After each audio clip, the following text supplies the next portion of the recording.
जुहार जेमा समले मुई होची आपण मान टिंकू टिंगालू हमर पानी पैया प्रोडक्शन फिर थोड़े नहीं करी आसीचन रील्स क्वीन सीजन 3। आपण माने जदी रील्स क्वीन सीजन 3 रे पार्टिसिपेट करवा लागि चाहुचन तो निजर गुटे सुंदर रील्स वीडियो स्क्रीन रे चालू छे नंबर रे आपण माने सेंड करूं। इटा गुटे रील्स क्रिएटर मान को लागि गुटे बहुत बड़ सुवर्ण सुयोग है।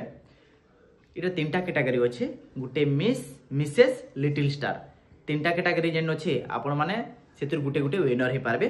आउ तार संगे संगे इति बहुत सारा भी कैटेगरी माने अच्छे आउ जेन माने विनर हेबे तांकू कैश प्राइज ट्रॉफी मोमेंटो तार संगे संगे प्रोडक्शन रे एल्बम फिल्म्स जेते सारा वीडियो भी आसबा सेतिर आपण मानकू चांस दिया हबा।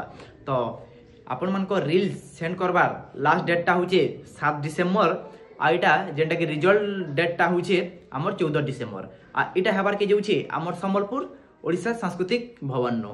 तो काना के देखले आपण माने जदी रील्स क्वीन हेबार के चाहुछन तो आपण को गुटे सुंदर वीडियो छाडू ए हमर स्क्रीन रे चालुथबा नंबर रे आउ सीजन 3 रील्स क्वीन रो विनर हम जुहार जेमा समले।